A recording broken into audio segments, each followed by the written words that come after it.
Hi, good evening. Thank you for joining this session.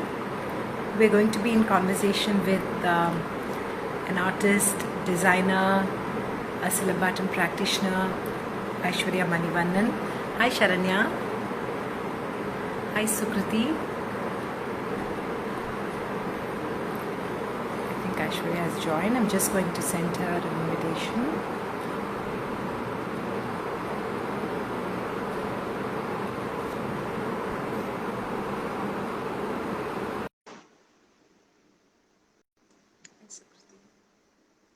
Hi, Lanasa Madhura. Hi.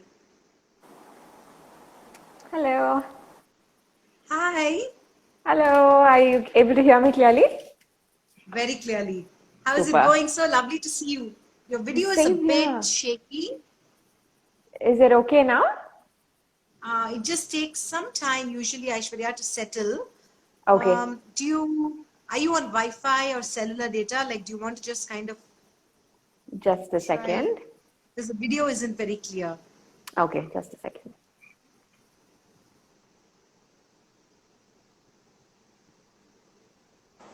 Is that okay now? Is it okay for everybody else? I'm not able to see you very well at all. It's really Okay, all because I'm garbled. able to Can somebody see who's you watching clearly. just give us a thumbs up? Is Aishwarya's video clear?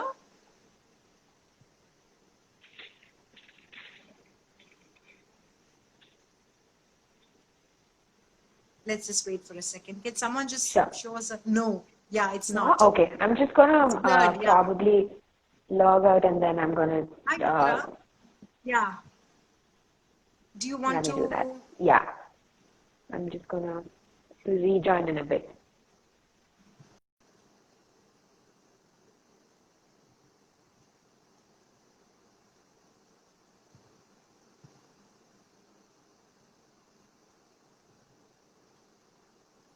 Sorry, guys.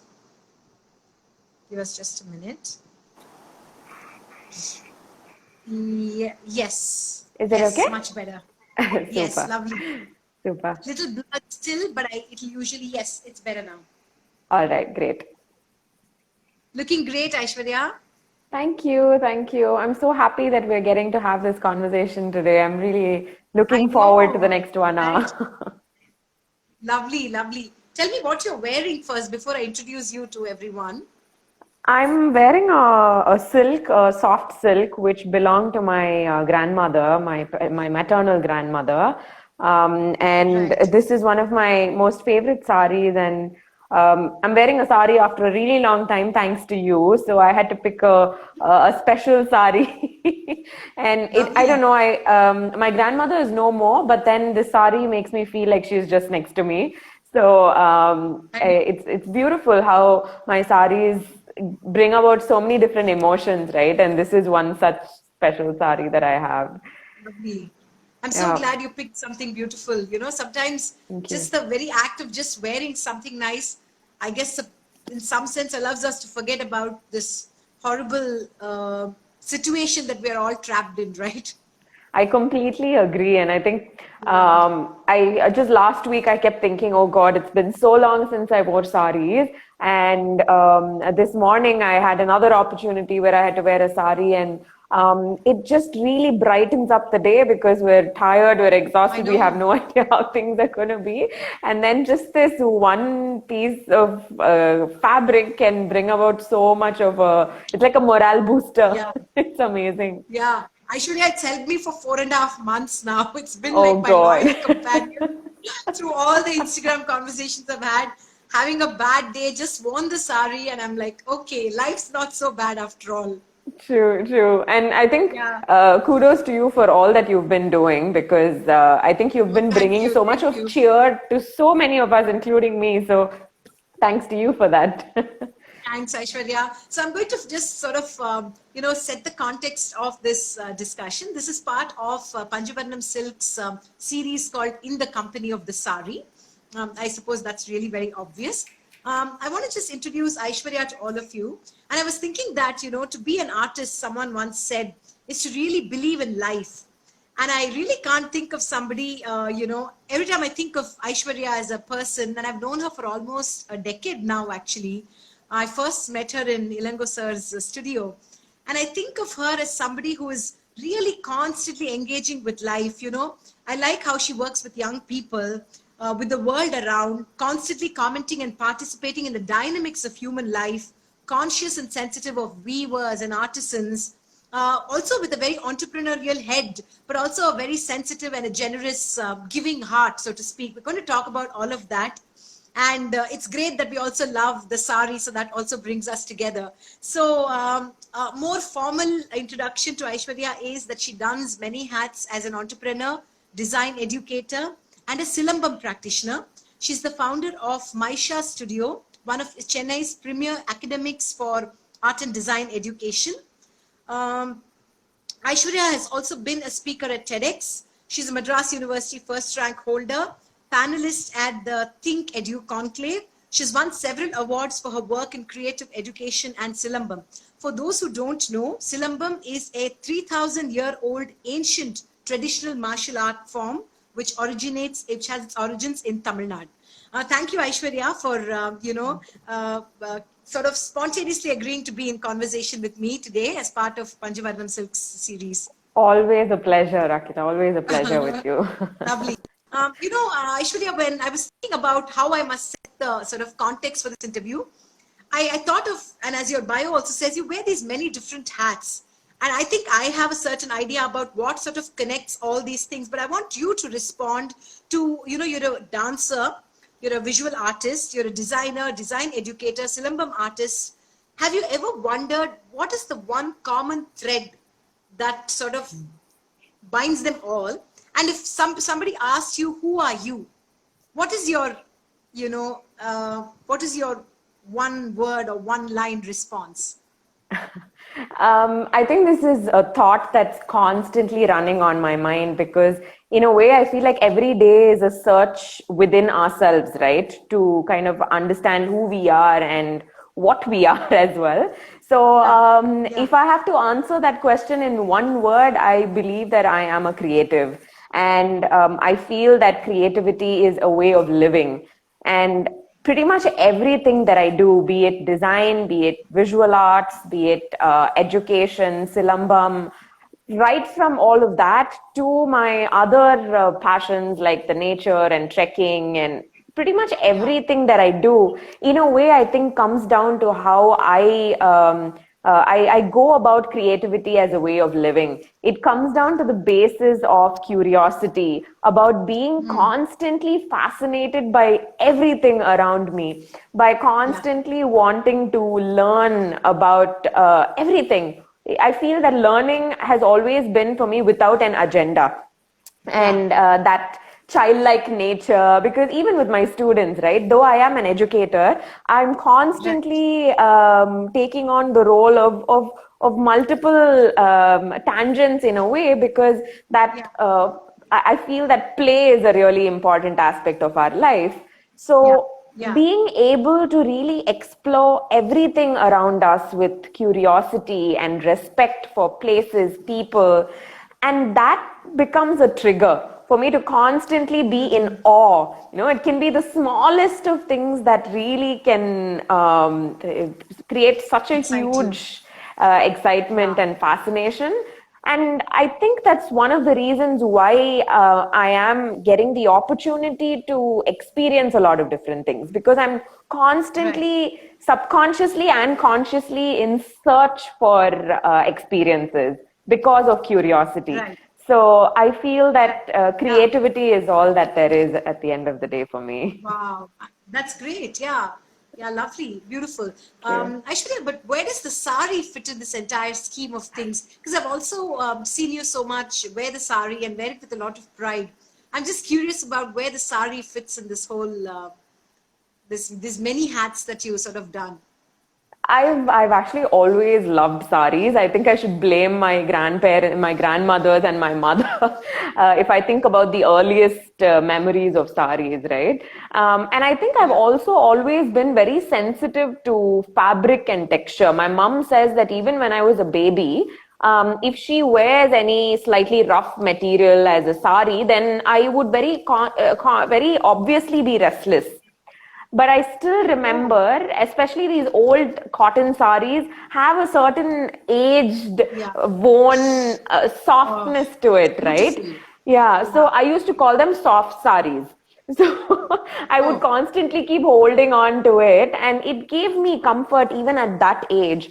Obviously, I didn't think about it as a sari at that point of time. And then right. eventually, Right. I grew up to see my mother get ready for work, and she would drape her saris. My grandmothers were also, and it was fascinating.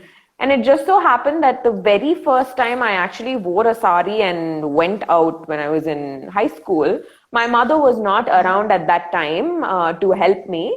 But I used to always constantly keep trying the sari out at home and all that. So I just happily draped it Right. on my own and I went out. So Wow. in a way, I feel that though it started that in that sense, now thinking Right. back, the sari I feel really represents who I truly am. Because with my work as an educator, when I'm working with all my students, no matter what it is that I'm going through, for my students, I need to always be there for them, right? Yeah. And as an entrepreneur, when I'm running my academy, or if I'm speaking as a motivational speaker, or if I'm doing a workshop, I need to constantly have everything under control. I need to Correct. I cannot allow anything else to kind of impact what I do, because that's going to be a ripple effect to thousands of other people, right? And I think that's a huge responsibility. So Yeah. in that sense, I feel that just as how I have a lot of variance in my personality, at the same time, overall, it comes out as one unit. The sari to me does the same as well, because it can take on so many different characters.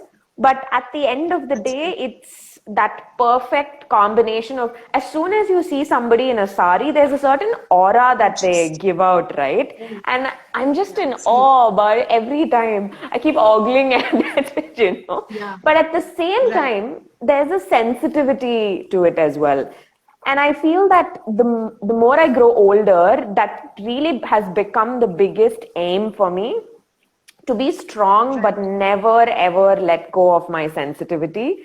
So it's something that Wow. I'm constantly working on. So in so many different ways, I feel that the sari kind of connects with my personality, what I'm working towards. And I guess that's the reason why I connect with it in multiple ways. Right. There's an interesting comment here from IMRG. She says, Sari is elegance, it's empowerment, it's strength, it's authority. Yeah, absolutely. I Absolutely. totally agree with you.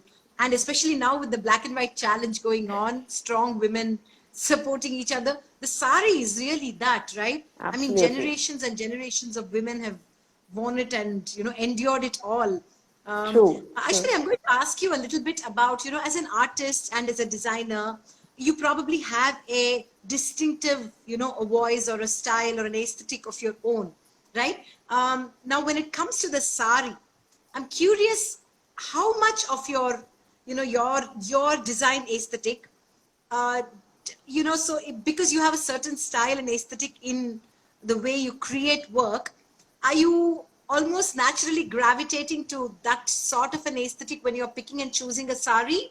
I'm just curious about uh, these two personalities, so to speak, the personality of the sari and your own design personality. Are they similar in that sense or That's different? actually a that's actually a really interesting question, and it's making me think of a lot of different kind of connections that I haven't really thought about in Yeah. the past. But it's interesting that you asked me this question, because I think, since I am a designer and artist in a very primary level, it changes the way in which I look at a sari. I don't look at a sari as just a sari, because I've tried weaving fabric and I know how unbelievably difficult it is. I know the amount of efforts it takes to create a natural dye, or to design fabric, or to grow crops like cotton. So then I feel that in a way, in a very fundamental level, makes me respect and be in love with the sari in a slightly different manner. But in Right. terms of style and aesthetic, it definitely does influence my sari choices, my style choices or inclinations and tendencies as a designer definitely has an impact, because I see how at the end of the day, design is all about lateral thinking, and we're constantly trying out different ways to work around solutions.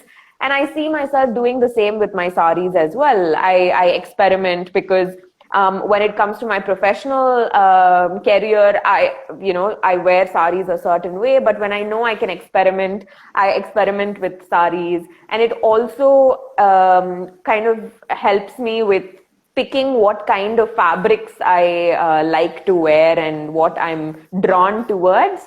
So I did a short course in natural dyeing a few years ago, and I understood how difficult the process is. So ever since then, I've had a fascination for natural dyes as well, right? So in many ways, I feel that my style and my aesthetic, as far as my design side is concerned, plays a very strong role in the way I see the choice of saris and the way I wear saris as well. So it kind of goes hand in hand. And for me, I don't ever need a reason to wear a sari, because it can just it's like a chameleon, right? It can just keep taking on so many different characters depending on the scenario that we are a part of. So there are some restaurants that I really like to go to, and if I'm not entering in a sari, the owner would be like, "How is it that you're not in a sari today?" So it kind of becomes second skin to us. And But did you sort of grow into that, Aishwarya? Or did it by virtue of just constantly engaging with it, did you sort of become comfortable with it? Absolutely. So it never nothing really happened in one specific turn. I think on one side I was gaining my own personal experiences. I was learning more as far as my knowledge is concerned with regards to art and design, and that fed into my fascination and my love for saris. And then I was wearing saris more often, and I think that approach as far as mentality is concerned and familiarity as well, both these together is what leads to comfort in terms of both wearing the sari and the way in which we understand it as a garment, right? So it was a very organic process in that sense, because it happened side by side. And I see that the more and more, just like anything else in our life, the more and more my personal experiences are changing and evolving, the way I see the sari and the way I see fabrics also constantly changing. And it's changing, I find it beautiful in a way. Aishwarya, at the beginning of the conversation, you spoke about the idea of curiosity. Yes. I'm keen to know how you apply this idea of curiosity to the context of the sari. Are you one of those, are you experimenting? Like I have a certain set of saris that I wear, and there are I won't go, for example, ever pick up a Georgette sari, but inherently as a curious person, talk to me about where all has the curiosity led you in the world of the sari. So I love traveling apart from a lot of other aspects. And I think that travel has really been one place where, like you rightly said, this curiosity side of me has led me to discover and have some really special and memorable moments. Like, for example, I did this one trip where I wanted to go across the three Chola greats, Gangaikonda Cholapuram, Darasuram, and Tanjavur. Right. And Darasuram is a weaving town, right? I just walk into the weavers' houses and introduce myself and spend time with them and see them weaving the saris. And I've bought the saris that I've seen them weave right in front of my eyes. Similarly, when I traveled across Gujarat, I went to Kutch, and you have the indigo units there, and it's just stunning, every time I go to a place like that, I feel I wish I could just be there for a while. It's beautiful. And as much as on one side, I fall in love with the whole process and the sari a lot more, on the other hand, I'm also more and more sensitized towards the challenges that the artisans and craftsmen have to undergo in order to create this piece of beauty, This which work. we Yeah. can so easily just pick up from a store and wear it without any understanding whatsoever, right? And I think that is one of the reasons why I'm constantly talking about it, even with my students, because I feel that education is the solution for so many of our problems. So many things. Yeah. And Yeah. I feel, okay, I have had these experiences, I've gained this knowledge. So, in a way, it's my responsibility to pass that on to my students. And they, as young artists and designers, in turn have the responsibility to share that knowledge on to their Yeah. peers and Yeah. in their circles. And Right. then, we can really create that ripple effect. And I think a lot of Right. my work kind of roots down to this kind of Lovely. approach and mentality. Approach. Yeah, Yeah. Lovely. Aishwarya, you obviously then believe that the sari in itself is a work of art, right? absolutely. And Absolutely. and do you feel that as an artist, you're obviously there's a quality of empathy that's sort of extra special that's going out to you because in some ways a visual artist and a weaver, an artisan who creates a sari, in some way are like obviously like there's so many hours of you know time, effort, passion. When you buy a sari, you're actually buying all of that, right?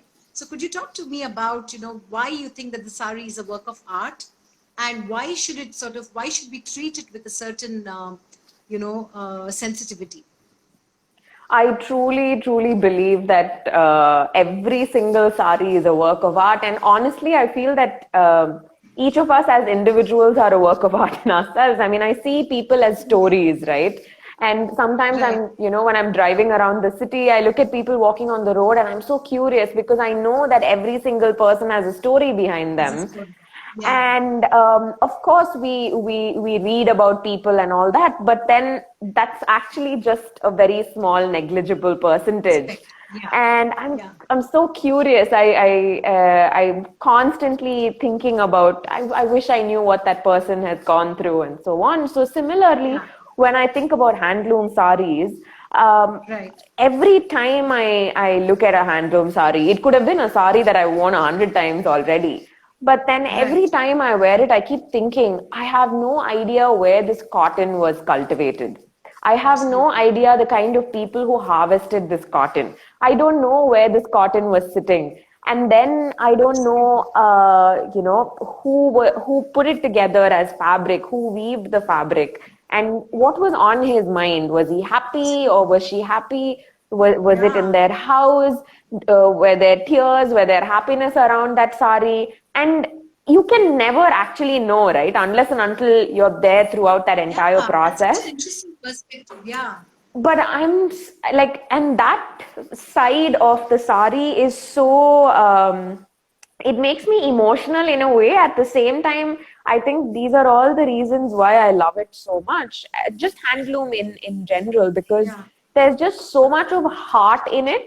And, I keep thinking about the Sure. fact that their bare hands have touched the fabric and they've made it. It's literally like pottery, right? They've literally Yeah. molded the fabric. And now I get to wear it. And even as design, the sari is just a rectangular piece of cloth, but then it Correct. molds itself to us, right? We live in such a Right. rigid world where we need to adjust to everything around us. But Absolutely. then the sari is it's one piece of fabric that really molds itself to us depending on our moods and our thoughts on every day. It really takes Yeah. on completely different roles. So even during my Yeah. master's project, I designed a piece of furniture inspired from the totil, because the totil Oh, again is sari, and then it's just design genius because it molds itself to the form of the baby, right? really And fantastic, that right? feeling of comfort, warmth, and that nesting, all of this together, it's beautiful. And the more and more we think about it, it's even more mind-blowing how much of detail and emotion and love and Yeah. labor has gone into this, that most Yeah. people just take for granted because we don't have the knowledge and we don't have the time to think about these things, honestly, For right? sure.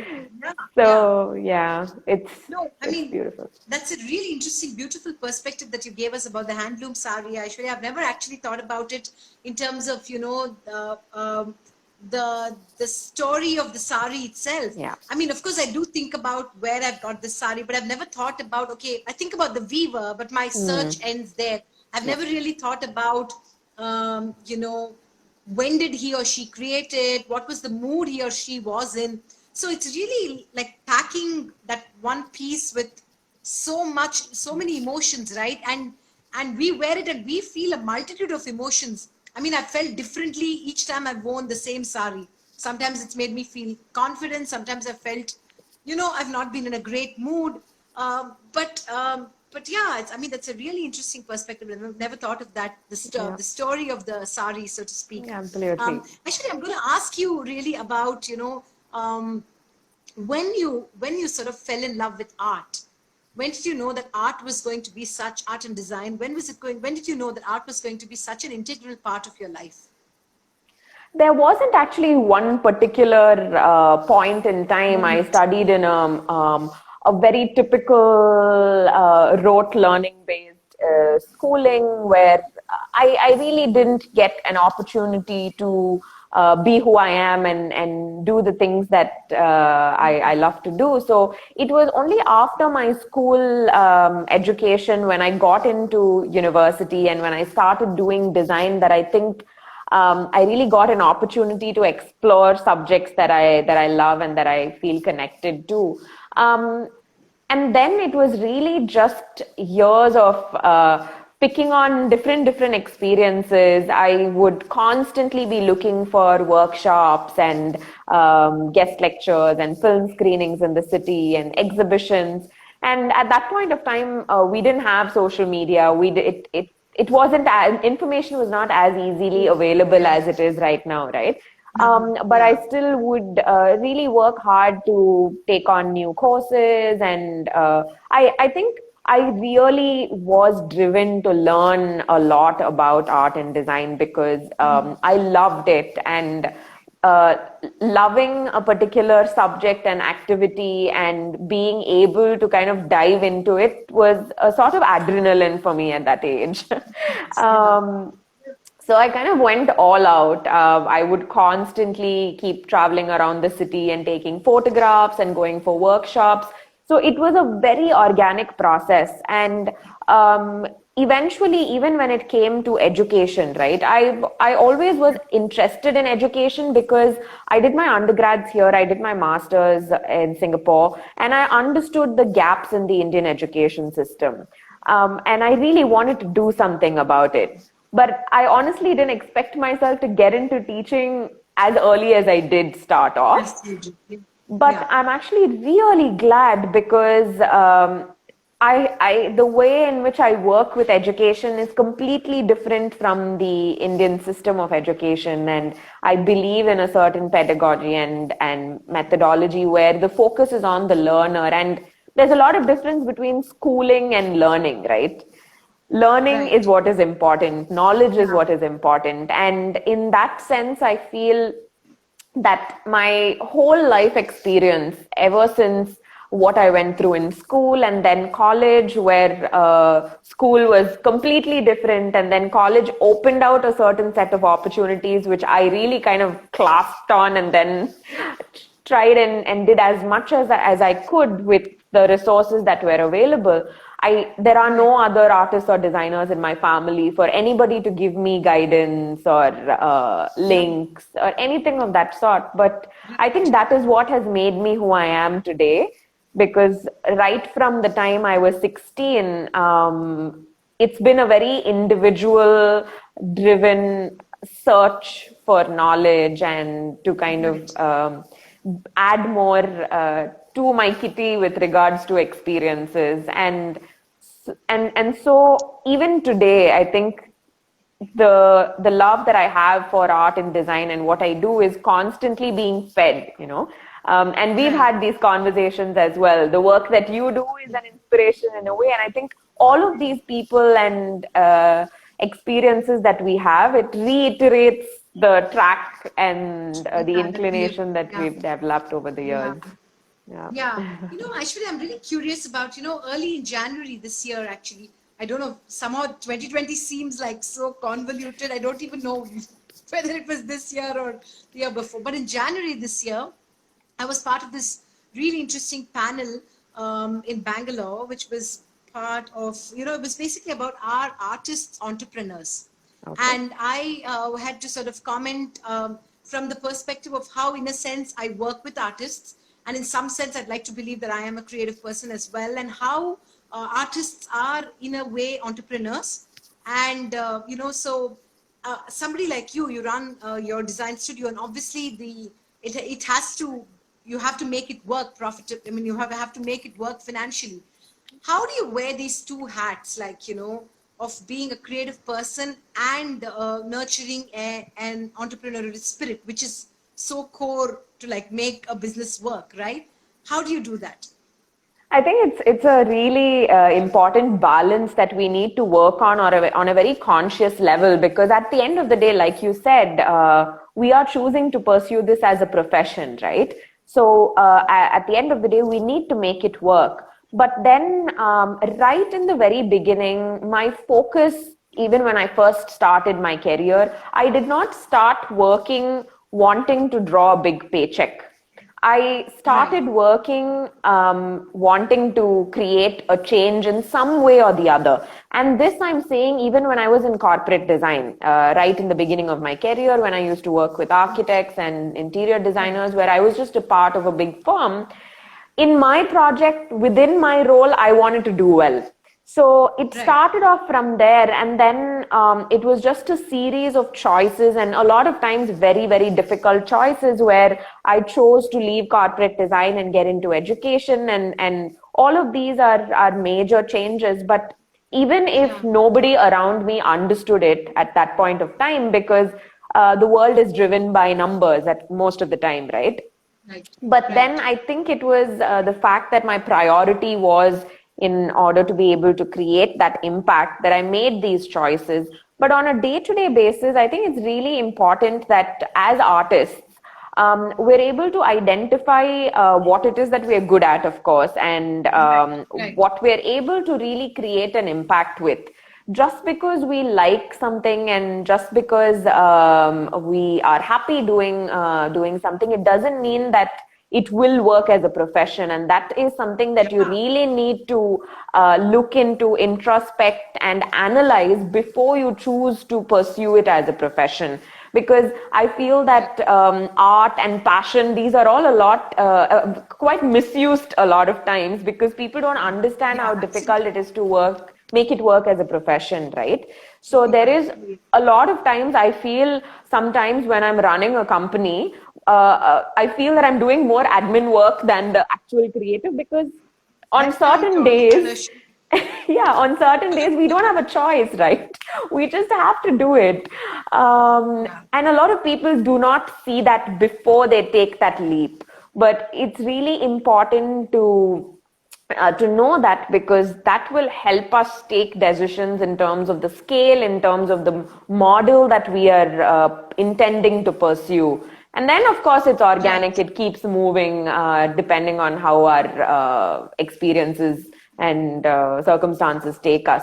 But that initial understanding, I think, is really important. And again, I don't come from a family of business people. So I've never had anybody guiding me or giving me advice at all. So my growth as an entrepreneur has been extremely organic. It's literally been step 1, step 1.5, step 2. And I'm so happy about it, because I've learned at every step, and I'm moving at a pace where I know that I'm able to, not rush and regret, but, go in a regular spaced out manner, which is very organic, and it gives me peace of mind at the end of the day. Oh, for sure. Aishwarya, because we're entrepreneurs, I'm going to ask you this question. Like, do you often feel that it gets lonely at the top? Because it is, you kind of, you have to kind of, just plow through every day. And I think like this morning I was chatting with a friend and I was having a sort of a bad day. And I was just kind of, whining as I always do. And she was telling me that, hey, that's part of the entrepreneurship hustle. She used this word.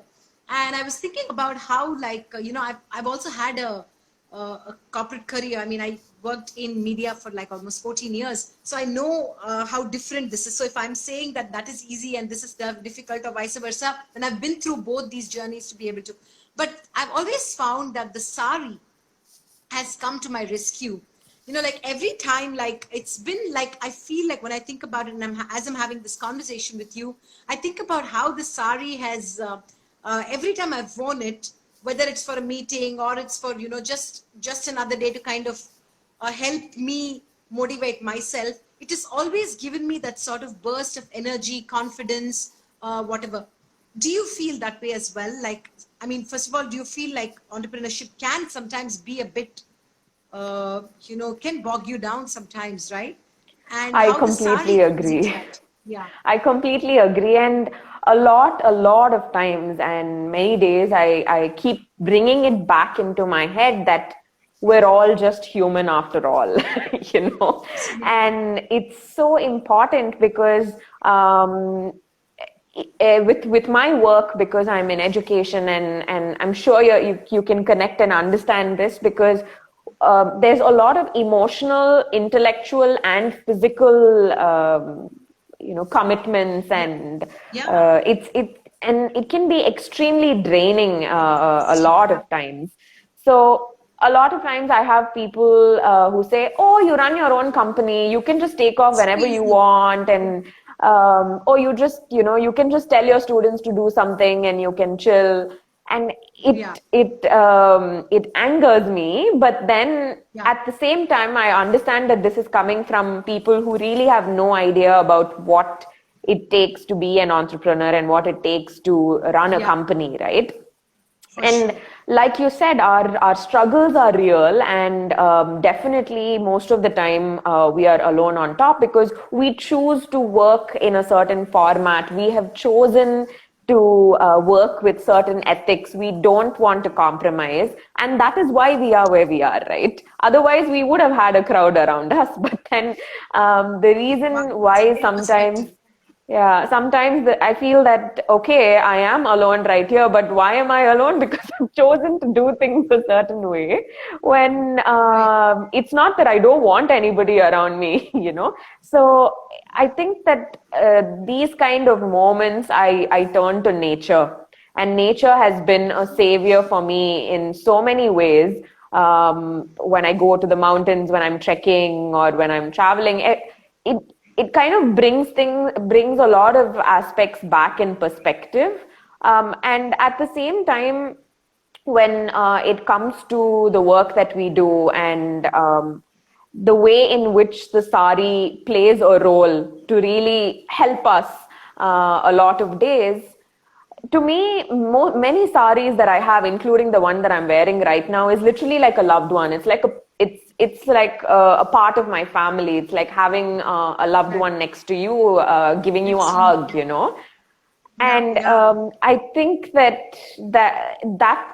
takes the sari's existence beyond the physical. I know I'm sounding a bit cheesy, but No, it no, kind no. of goes over Don't worry. over the physical to a more emotional realm. And there are so many moments, because there it could be a sari that was gifted to you.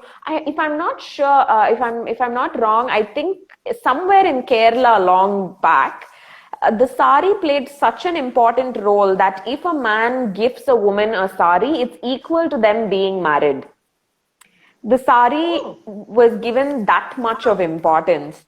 And I relate to that because it's just got so much of meaning and beauty. And there are days where I would just be like, oh God, I cannot get out of bed because my body would be sore from Silambam, my mind will be drained out of my work, and I would just be like, I just need one day off. But then I wouldn't have a choice, right?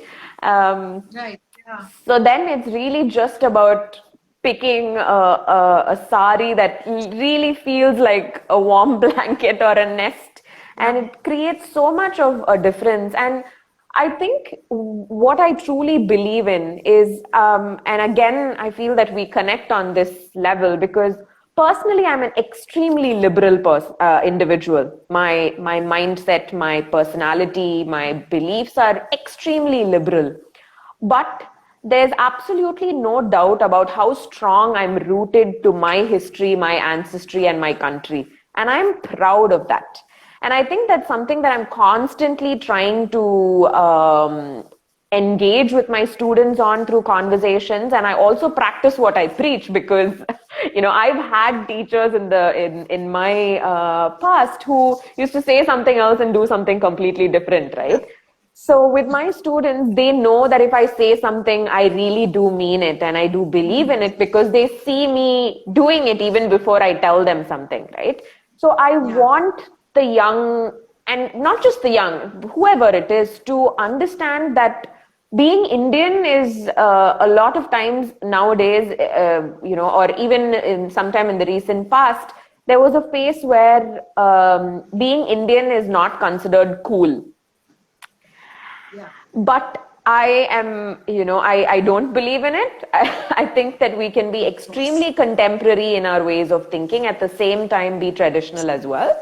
And the sari, again, is in a way one of the media that I use in order to bring out that message as well. Because sometimes I'm pairing saris with belts and with and it's all just small ways of showing how, being rooted doesn't mean that you're boring. And we are all world citizens. The world is becoming small. We are traveling. We are all world citizens, especially when I'm talking to teenagers and young adults.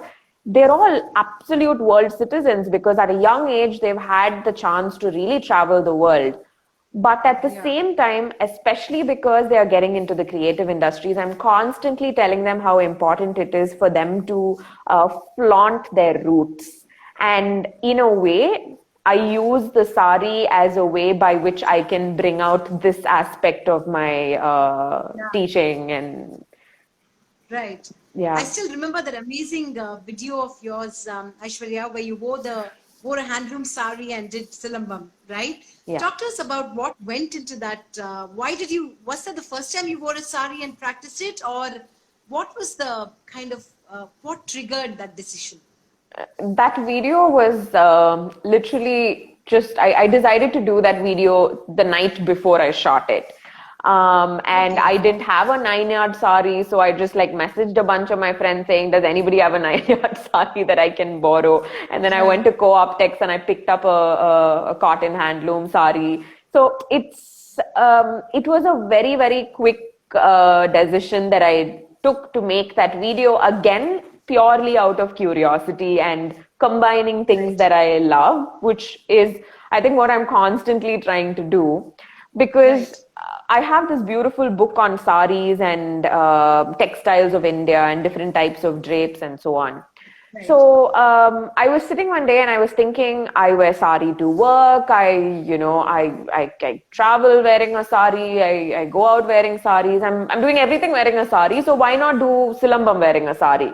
So it was a very organic, natural progression of thoughts for me personally. Right. When I was in college, I used to wear a sari and take my scooty and go to college. And even at that age, I was very comfortable in a sari purely because I kept wearing it.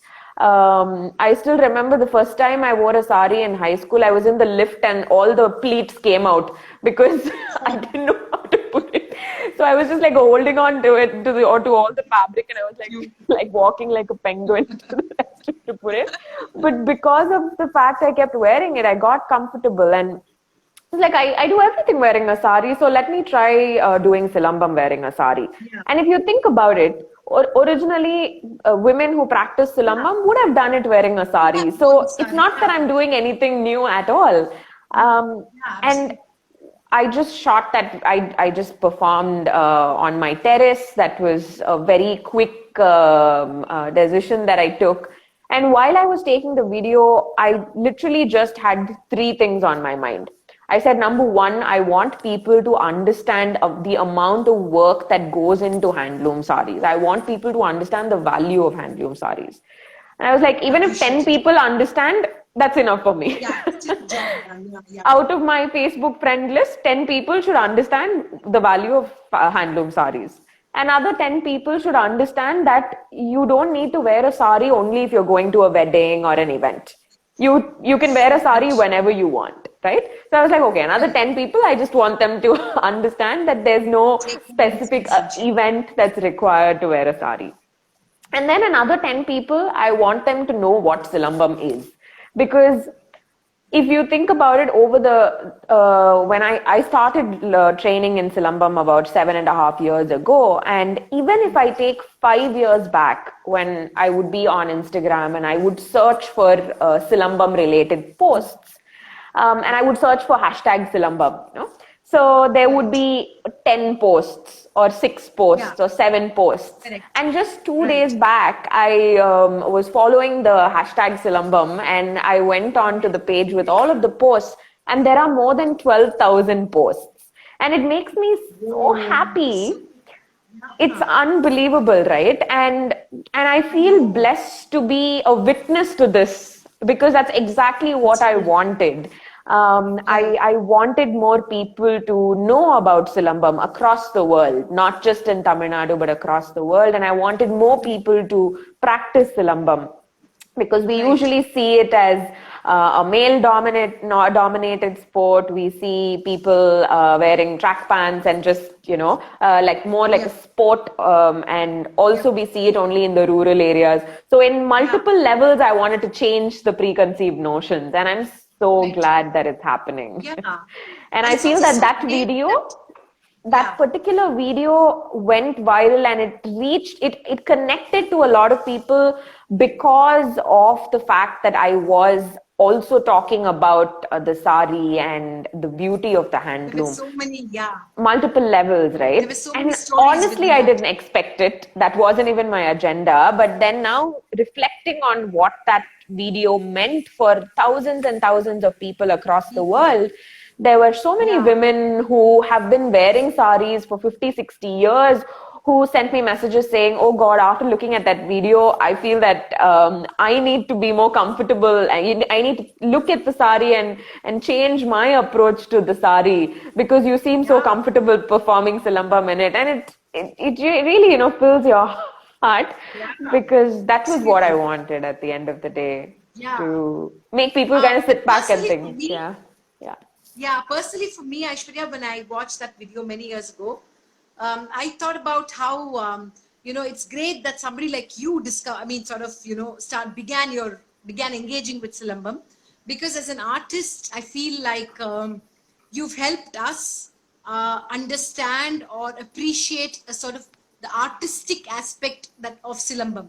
Because up until then, we would think of it as a martial art. That a few men, like you said, in tracks would participate, participate, and it wasn't like, somehow you also made it so artistically appealing, and I think that that's a fantastic thing that you did. I think I'm just going to ask you one question: whether the artist in you was able to sort of appreciate the artistry of silambam itself, and therefore, do you think that you were able to kind of engage with it a little more artistically, so to speak?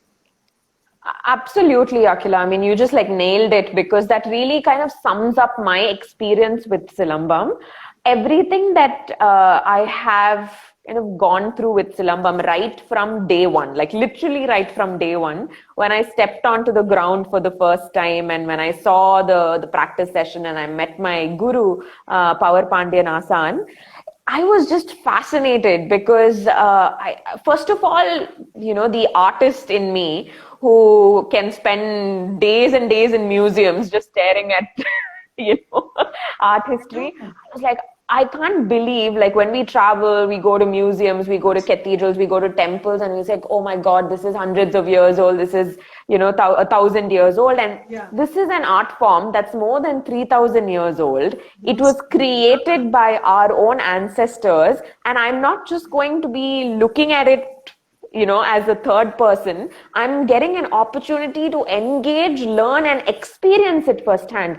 And I was like, oh my God, this is like jumping into the Jodha Akbar movie, it's like time travel. And I'm constantly like, I keep thinking, oh God, I wish I could time travel. I wish I could time travel. And I think that was the first click for me. And I feel that it's because I'm an artist, because I'm an educator and a designer, that has shaped every single step of my relationship with Silambam. The fact that, I choose to present it a certain way, the way in which I communicate the art form, the kind of people who connect, right? Just as what you said, right? Because of who you are as an individual, you're able to connect with me and the way I present it. And that is something that hasn't been happening in the past. And I'm so glad that with the limited knowledge, I mean, I've just been training for 7.5 years, and it's a lifelong more to come in terms of my Silambam learning.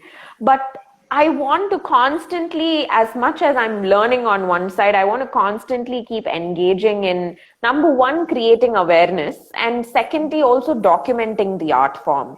Because that's something that sometimes scares me, because I'm like, I get to experience it, I get to learn this, but after my master and a few other experts in the world, then what? Right? I don't want to be a witness to the disappearance of an art form right in front of my eyes. That would just crush me. So over the last couple of years, it's literally been a ripple where already when I used to go for international competitions, there are people from all over the world who would learn and come and compete. And that's a huge reality check for us, because Silambam being an Indian art form where there are people from across the world who are learning and participating. So that was a huge encouragement. But at the end of the day, honestly, for me, more than Silambam being a sport, I see it primarily as a martial art form, as an art form.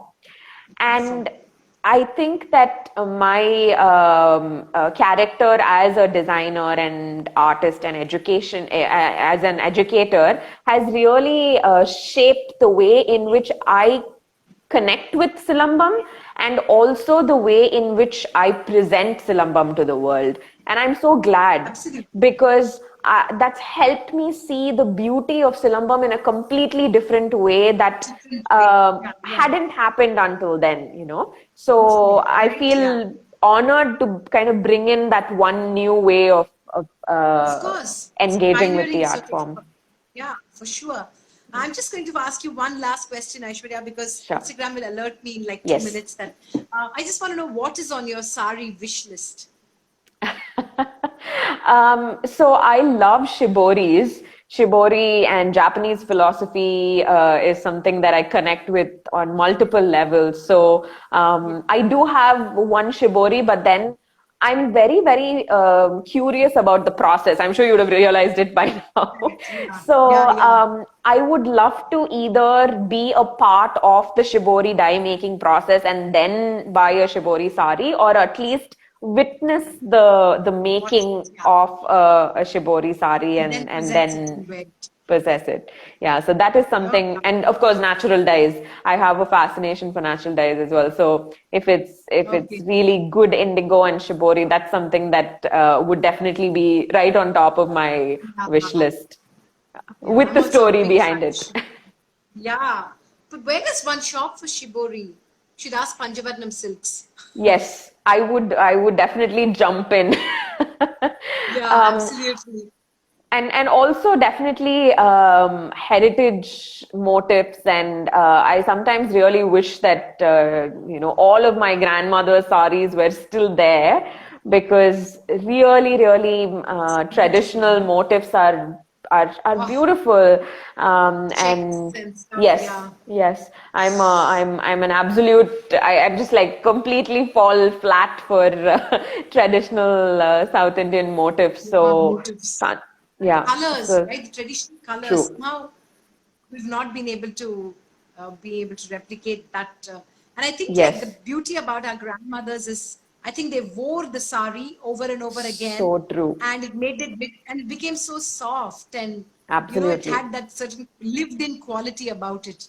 Very true, very true. I mean, even now, Yeah, sometimes like it's literally just the fabric. I think because I'm so used to natural fabrics and all, yeah, with some artificial fabrics, the minute it just comes on my skin, it's almost like a reflex yeah. to Like I yeah, can't handle it. Like reacting my to whole it, body is reacting to it. just It saying can no. literally tick us off right away. Yeah, So for sure. I think the Yeah, sari on so many different levels, it becomes almost like an alter ego for me because it shows how this, I mean, it can take on so many different characters. of It past. can give Yeah, out yeah, so much of strength. It can bring out the sensitivity of a mother. It can bring out the warmth of a yeah, grandmother. It can bring out for the sure. power of a leader. And at the same time, it can make us feel like a child being hugged, right? And I think it's Absolutely. You beautiful said in it. that sense. Yeah. Thank So, you so yeah, much, Aishwarya. More power thank to you. women. And like I hope Absolutely. like this whole black and white challenge just becomes more than a mere narcissist sharing of black and white photographs. And I really do hope that women truly support other women, and more women engage with the sari and really feel just pride and grace and beauty and confidence and all of those fantastic things the sari stands for. It's been nothing short of absolute pleasure chatting with you. Thank And I you. look forward to meeting in person and catching up over coffee once all the pandemic is over. Thank you so For much for sure. being a part of In the Company of the Sari. Thank you so much. Thank you to Panjavarnam Silks, and thanks so much, Akila. It's as always a pleasure talking to you. It was a wonderful Uh-huh. conversation. Thank you for having me. Take Thank you. care. Thank you to everyone who logged in. Bye bye. Bye bye.